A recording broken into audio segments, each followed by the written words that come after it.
Since records began, and even before, stories were passed from generation to generation.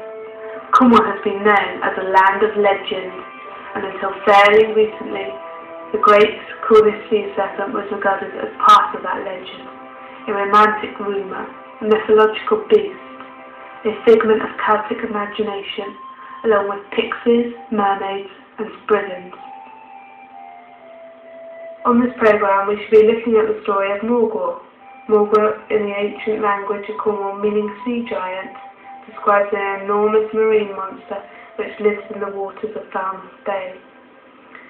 Today we will be featuring 2 witness accounts of which will tell their stories of sightings of Morgwar and seeing whether people's opinions change as they get older. What do you think of myths and legends in Cornwall? Myths and legends are all bred from facts, Right. some sort of factual character, like the King Arthur legends. I think that's all bred from something. You're talking to an atheist here, so even God doesn't hold any weight with me. So how am I going to believe in myths and legends and things like that? Most stories that don't speak of it isn't true. I think it is nice to have them because it's just, there's just stories to tell children and things like that of local areas. Do you think your opinion will change as you get older?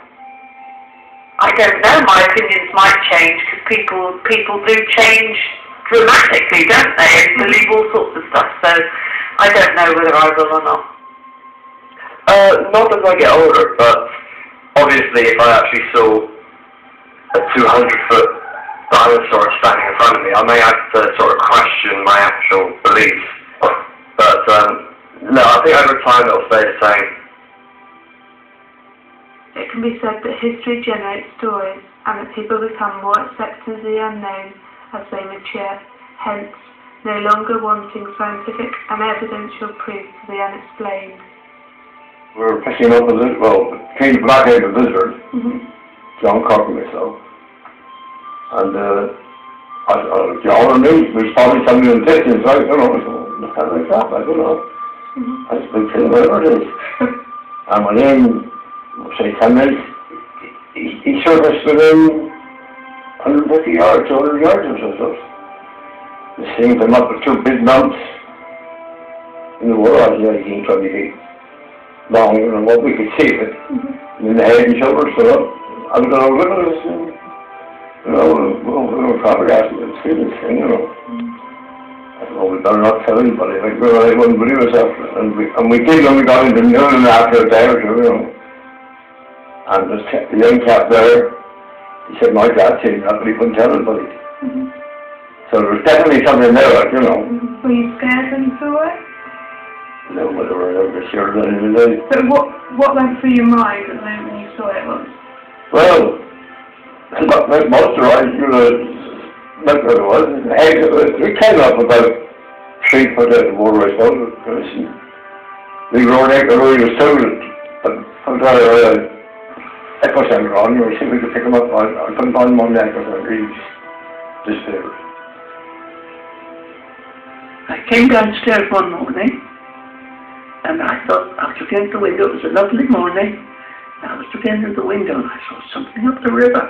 I thought, whatever's that? It looked like a yacht was on its back, turned over, and as I was looking at it, it sank. I thought, my goodness me, if it's a boat that's in trouble, or if there's anybody there on board. And then it came up again, I thought, well, that's funny. So I came in and got my binoculars, and as I put my binoculars on it, it sank again. And suddenly up came a thing like a big arm, shaking something at the end of it. And then it went down, I didn't see it again. But after that, I've got a book that I kept every account of people that have seen it. I've got quite a lot of letters that people have written. It wasn't only me that saw it that day. It seems to be going around our coast, but I think it's in the summer. I don't think we should see it very much when there's a lot of boats about. I think it has to be quiet. It was quiet in the morning when I saw it, but 6:30. People think they laugh about it, but you see, we're so near the Atlantic. Probably the thing was following fish in. At least we found the name of it. It's the plesiosaur. We do know what it was. It's a prehistoric animal that lives out in the Atlantic. Too far down the river for me to have a close look without my binoculars, but it was a very long black, about 20 feet long. It was about 20 feet long. It might have had a hump, but it was under the water, a good bit of it. But I should imagine that the neck that came up was about 8 feet, I should think. I'd like to believe her. I'd like to believe her because she thinks she did see something. Mm-hmm. She probably did see something, but I don't think it was what she thought she saw. Mm-hmm. But the other man, he was taking you for a bloody ride, he was. That's like the Loch Ness Monsters. A lot of people have seen it and took photographs of it. They tell you everything, that it's a block of wood and everything else. But when they get out there, it's disappeared, ain't it? It's a load of rubbish and not true. Why do you think it's a load of rubbish and not true? Because a dinosaur wouldn't just live for thousands of years. And it would be extinct. I certainly believe the lady, yes. I don't believe the gentleman, but the lady was certainly more confident and more detailed about what she saw. Do you think that it is nice to have these stories as a way in which people can use them to escape from their everyday, mundane lives? Well, maybe. Some people, it's not tell us, is it? Just escaping them for them. Good luck to know they're happy with that, you know. It's what we do.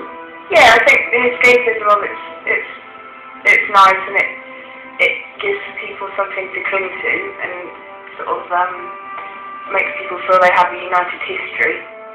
Yeah, but the thing is, once that's taken into account, once it's incorporated into everyday life, that's going to become part of your everyday mundane life. It can be read from some mysteries that they are a reflection of our hidden inner thoughts. There are things that we can't account for. We don't know what's in the Atlantic, do we? So many things that's in the Atlantic. They're always stuck in the unknown when you go to sea, like, you know. Mm-hmm. So it gives some kind of explanation to what people think they see. I believe that there's something out there that you can't explain, you know what I mean? What would you say to people that don't believe that the Morgwar is there? Oh, I'll just say, well, that's all right, I've seen it. And I don't tell lies. I have seen it. Well, please themselves if they believe me or not. Well, they'll say, oh, well, that's an old tale. I say, well, if you like to think that, all right, but I have seen it. What they believe in is up to them entirely. But I don't tell no lies about fishing. That's these old tales that keep brewing up, and then they tell somebody, and then when they get about 80 or 90 years old, they turn around and tell the same old tale, and I add a bit on to it.